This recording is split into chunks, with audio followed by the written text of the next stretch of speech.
کتنی بڑی کرام، کبھی ان کے پاس بھی جائیں. کیلا رکھنے کا مدنی طریقہ دیکھیں. پاپا جانی جو ہیں ان کا بزرگ ہونا تو پہلے ثابت کرو نا. چارجر لگانے کا مدنی طریقہ، کھیرا کاٹنے کا مدنی طریقہ. اور ایک تو انہوں نے بڑا عجیب کیا کہ انہوں نے کہا کہ درمیان میں موٹر سائیکل پہ بیٹھے تکیہ رکھ لیا کرو. میں کسی کا نام لے کے رد نہیں کرتا، میری عادت نہیں ہے، لیکن بعض لوگوں کا نام لے کے رد اس لیے کرنا پڑتا ہے کہ لوگ ان کو علماء سمجھ رہے ہوتے ہیں، اہل حق میں سمجھ رہے ہوتے ہیں. بعد میں جب ان سے بڑے بڑے بلنڈر ہوتے ہیں تو لوگ پھر یہ سمجھتے ہیں کہ سارے مولوی ایسے ہی ہوتے ہیں. ہاں یہ ایک سوال بنتا ہے کہ پھر ان کو کافر کیوں نہیں کہتے؟ کافر ہم بریلویوں کو بھی نہیں کہتے. تعویل کرتے ہیں کہ یا رسول اللہ مدد، جب انہوں نے کہا تو ان کا یہ مطلب ہوگا، ان کا یہ مطلب ڈالتے ہیں. ایک اور مجھے یاد آ گیا، آپ اتنی دور جیلم چلے گئے، یہاں ہمارے بیٹھے 4+4 8 جماعتیں الحمدللہ.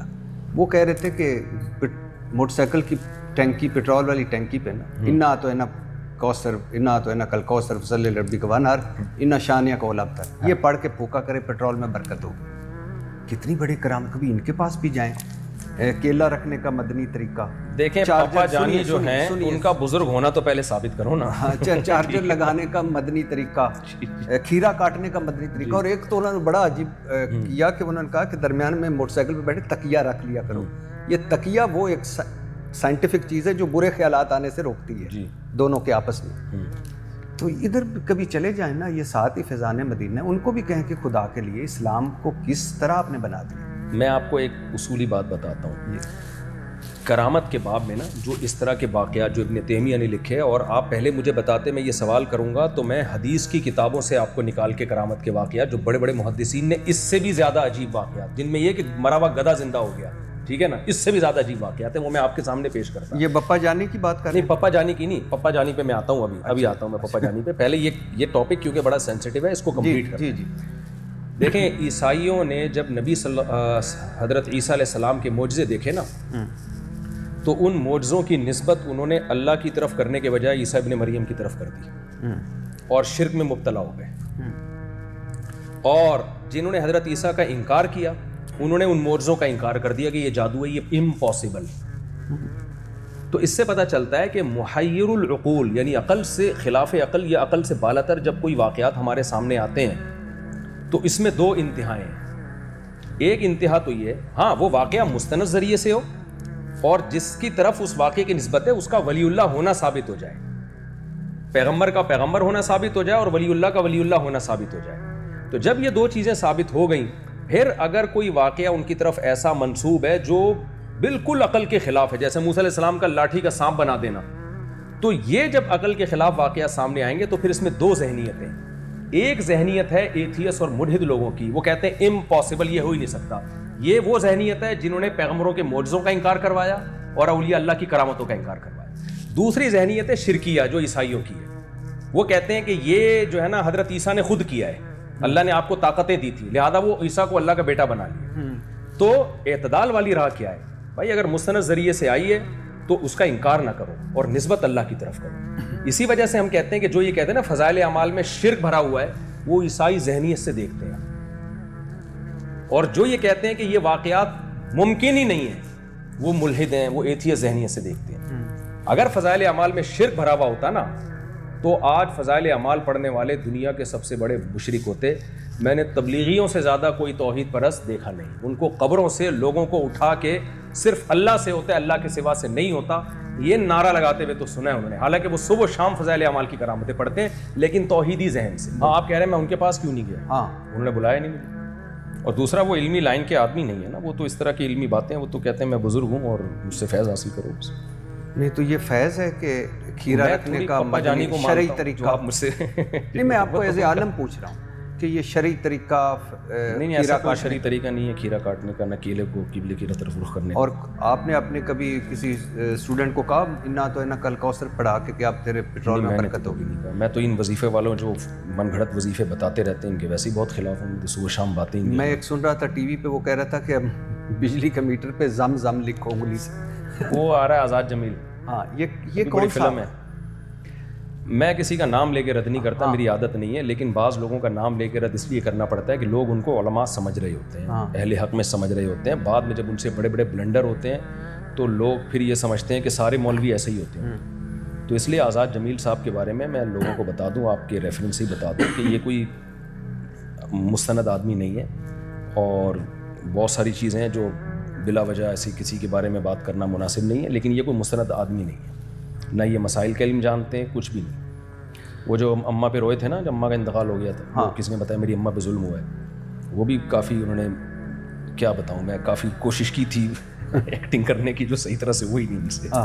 یعنی اب میں حیران ان پہ کمپلینز ہیں، ان پہ کچھ الزامات ہیں، یہ میں حیران ہو گیا کہ انہوں نے کہا کہ زمزم لکھیں میٹر پہ، پھر تو ماشاءاللہ بھائی جتنی بجلی ہو بل اتنا ہی آنا چاہیے، اس میں کم دینا تو ناجائز ہے، وہ تو یہ تو شرعاً بھی جائز ہے۔ اچھا آپ بل کم آئے، بجلی دبا کے استعمال کرو، بل کم آئے۔ اچھا آپ نے لکھا کہ یہ کہنا کہ نبی ہر جگہ حاضر ناظر ہیں یہ ٹھیک نہیں ہے۔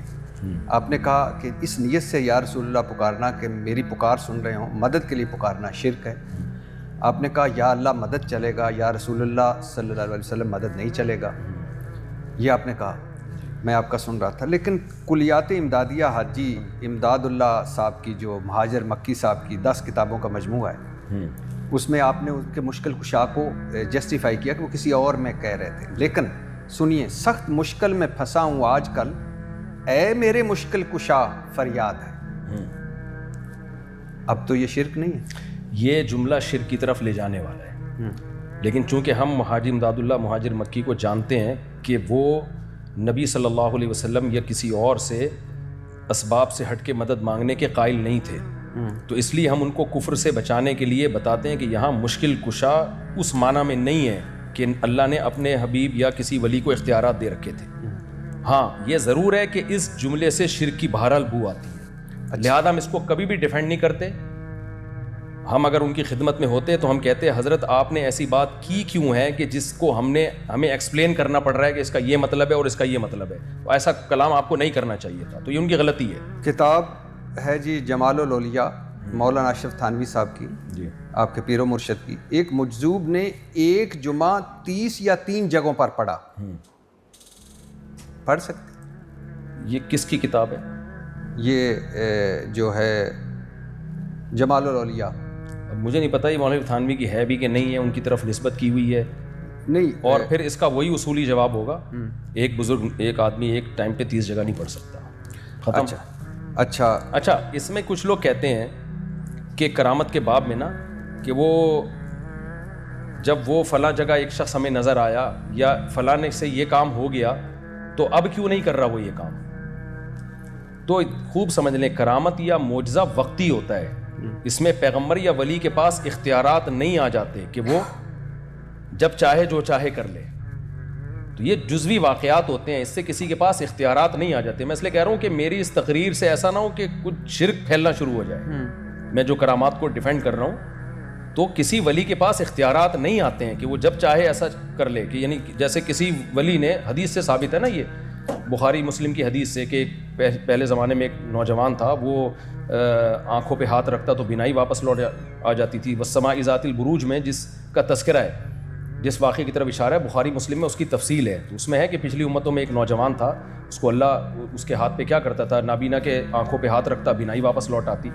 تو اب یہ نہیں تھا کہ اس کو اللہ نے یہ اختیارات دے رکھے ہیں، جب اللہ چاہتا لوٹا دے گا، جب نہیں چاہتا تو نہیں۔ تو اب یہ جو 30 جگہ جمعہ پڑھا ہے، مجھے نہیں پتہ یہ مولانا تھانوی نے لکھا ہے نہیں لکھا، ان کی طرف غلط نسبت کی ہے، تو بالفرض اگر یہ واقعہ صحیح بھی ہو تو اس کا مطلب کیا ہوگا، صورت مثالیہ، یعنی ایک ہی جگہ ایک بندہ ایک ٹائم پہ ہو سکتا ہے، دوسری جگہ ہو سکتا ہے کسی کو اس کی شبیہ نظر آ رہی ہو، اب اس شبیہ نظر آنے میں وہ مخلص بھی ہو سکتا ہے، کھوپڑی خراب بھی ہو سکتی ہے اس کی۔ تو یہ واقعات وہ ہیں جو اسلام نہیں ہے، نہ یہ ہمارے بنیادی عقیدوں کا حصہ ہے۔ مولانا تھانوی کی جو اصل کتاب ہے جو انہوں نے پبلک کے لیے لکھی ہے عقیدوں کی اور مسائل کی، وہ بہشتی زیور ہے، اس میں جو عقیدے لکھے ہوئے ہیں وہ ہیں علماء دیوبند کے بیسک اور بنیادی عقائد۔ لیکن سر یہ ہے نا کہ ہمارا رولا یہ پڑا کہ ہم اللہ رسول قرآن کو چھوڑ کے ہم وہ کوئی تصوف میں گھس گیا، کوئی معجزوں میں گھس گیا، کوئی کرامتوں میں گھس گیا، کوئی پیٹرول کی ٹینکیوں پہ انا تو انا پڑھنے لگ گیا، کوئی زمزم اس پہ لکھنے لگ گیا، شوبدہ بازی کرنے لگ گیا۔ لیکن جن لوگوں نے اللہ رسول کی بات کو چھوڑ کے ان کاموں میں لگ گئے ان پہ تو اعتراض بنتا ہے، ہم اللہ رسول کو چھوڑ کے ان کاموں میں نہیں لگے ہیں، نہ ہمارے بزرگ لگے تھے۔ اچھا، انہوں نے جتنی مولانا اشرف تھانوی نے پوری تفسیر لکھی ہے بیان القرآن کی، اور اتنا کام علمی 2000 ان کی تصانیف ہیں، تو وہ یہ نہیں کہ کتاب ہے امداد المشتاق مولانا اشرف تھانوی صاحب کی، وہ دور بیٹھے غوث الاعظم نے جہاز یعنی کشتی ڈوبنے سے بچا لی، ہاتھ وہ جو ایک تصویر بڑی فیمس ہے بچپن سے ہم دیکھتے آ رہے ہیں. جی. غوث اعظم نے دور بیٹھے بچا لی. قرآن مجید کیا کہتا ہے؟ پہلی بات تو میں یہ بھی بتا دوں, یہ واقعہ مجھے نہیں پتا مولوی تھانوی نے لکھا بھی ہے کہ نہیں لکھا. یہ ان کی طرف نسبت بہت سی باتیں آج مولوی تھانوی کے بالفرض اگر ہم مان لیتے ہیں یہ صحیح ہے تو یہ کوئی اسلام کے منافی نہیں ہے. اس کا تعلق بھی کرامت کے قبیل سے. جبریل علیہ السلام آئے, حضرت مریم سے کہا لی اہب لکی غلامن زکیہ, میں آپ کو ایک بیٹا ہبہ کرنا چاہتا ہوں. جبریل علیہ السلام نے اس کی نسبت اپنی طرف کی, حالانکہ جبریل کے پاس یہ پاور نہیں ہے کسی کو اولاد دے. یہ نسبت مجازی ہے. کیا مطلب؟ اولاد اللہ نے دی تھی, ہاتھ جبریل کا استعمال ہوا, حالانکہ جبریل اپنی طرف نسبت کر رہے ہیں. قرآن کیوں جبریل کی طرف نسبت کر کے اس واقعے کو بتا رہا ہے؟ قرآن کہہ رہا ہے میرا خطاب توحید پرستوں سے ہے, ان کو پتہ ہے کہ جبریل نہیں کر سکتے, تو یہ نسبت مجازی ہے. تو مجازن یہ نسبت کی گئی ہے کہ انہوں نے کشتی کو بچا لیا. علماء دیوبند کا, ہمارا, سارے اکابر کا عقیدہ ہے کہ کوئی بزرگ دور سے بیٹھ کے کشتی نہیں بچا سکتے, بچائی اللہ نے ہے, ارادہ ان کا ہوا اور ہاتھ ان کا استعمال ہوا ہے. تو یہ ایسا ہی ہے کہ سلیمان علیہ السلام کے جو سامنے جو ہے نا, سیکنڈ کے اندر, آپ مجھے بتاؤ کشتی زیادہ وزنی ہوتی ہے یہ وہ تخت ملکہ سبا کے زیادہ وزنی ہوتا ہے؟ تو وہ ایک بزرگ سیکنڈ کے اندر اتنا بھاری بھرکم تخت اٹھا کے لا سکتے ہیں, اور نسبت بھی اپنی طرف کر رہے ہیں کہ میں لے آؤں گا, حالانکہ وہ نسبت بھی مجازی ہے. لائے گا اللہ, آپ کا ہاتھ استعمال ہوگا, آپ نہیں لا سکتے, کوئی بھی نہیں لا سکتا. تو یہاں بھی یہی ہے کہ جن بزرگ کی طرف یہ نسبت کی گئی ہے, اگر یہ واقعہ مستند ہے تو پھر اس کی یہ تعویل کرنی پڑے گی کہ یہ بزرگ کا ہاتھ استعمال ہوا ہے, بچایا اللہ نے. اچھا, آپ نے کہا کہ یا رسول اللہ نہیں چلے گا. قصائد قاسمی ہے نانوتوی صاحب کا, دیوبند کے بڑے, مناجات ہے, صفحہ 8 ہے. مدد کر اے کرم احمدی کہ تیرے سوا نہیں ہے قاسم بے کس کا کوئی حامی کار, جو تو ہی ہم کو نہ پوچھے تو کون پوچھے گا, بنے گا کون ہمارا تیرے سوا غمخوار. دیکھیں یہ جو شاعری ہے نا, شاعری اس کے کلام مبالغے پر محمول ہوتے ہیں. اور پھر میں یہ بتاؤں کہ یہ شعر سے شرک کا شائبہ ہوتا ہے, اس لیے یہ شعر غلط ہے. وہ اگر ہمارے سامنے موجود ہوتے تو ہم جتنا بھی ہے. آگے سنیے, مولانا اشرف تھانوی صاحب کی کتاب ہے یہ نشر الکلیب ذکر نبی الحسیب, صفحہ 194, دستگیری. اچھا, یہ ان کا فارسی میں ہے یا اس میں, تو انہوں نے اس کا ترجمہ بھی خود ہی کیا ہے. دستگیری کیجئے میرے نبی, کشمکش میں تم ہی ہو میرے نبی, جز تمہارے ہی کہاں میری پناہ, فوج کلفت مجھ پہ آ غالب ہوئی, ابن عبداللہ زمانہ خلاف ہے میرے مولا, خبر لیجئے میری. مجھے نہیں پتا مولانا تھانوی نے لکھا ہے نہیں لکھا, لیکن لکھا ہے تو غلط لکھا ہے بغیر کسی تعویل کے. ہاں, یہ ایک سوال بنتا ہے کہ پھر ان کو کافر کیوں نہیں کہتے؟ کافر ہم بریلویوں کو بھی نہیں کہتے, تعویل کرتے ہیں کہ یا رسول اللہ مدد, جب انہوں نے کہا تو ان کا یہ مطلب ہوگا, ان کا یہ مطلب ہوگا. تو اگر ہمارے کسی بزرگ نے یا رسول اللہ مدد کہا ہے تو ہم بھی اس کی تعویل کرتے ہیں کفر سے بچانے کے لیے. لیکن فرق یہ ہے, ہاں کہتے یہ ہیں کہ غلط کہا ہے, اس کو ڈیفینڈ کبھی نہیں کرتے. میں نے کبھی نہیں کہا کہ مولانا تھانوی رحمۃ اللہ علیہ کی زمان مبارک سے جو جملہ نکل گیا وہ پتھر پہ لکیر ہے. میں نے بتایا نا, ہم نے اپنے ہی اکابر سے کتنی چیزوں میں اختلاف کیا ہے. یہ تو علماء دیوبند میں یہ ملے گا آپ کو. مولانا تھانوی نے اپنے بزرگوں سے بہت سی چیزوں میں اختلاف کیا. تو اگر مجھے نہیں پتا یہ نسبت مولانا کی طرف ٹھیک ہے یا نہیں, لیکن اگر لکھا ہے تو 100% غلط لکھا ہے. لیکن شرک اس لیے نہیں ہے کہ ہمیں پتہ ہے کہ وہ ایک اللہ کی مدد کے علاوہ کسی کی مدد کے قائل نہیں تھے. اور یہ اصول ہمارا صرف اپنے اکابر کے لیے نہیں ہے, کیونکہ ہم پہ الزام لگایا جاتا ہے اچھا جب دوسرے کرتے ہیں تو اس کا مطلب بیان اس کو کافر کہتے ہیں, اور جب خود کرتے ہو تو مطلب. بھائی دوسروں کو بھی ہم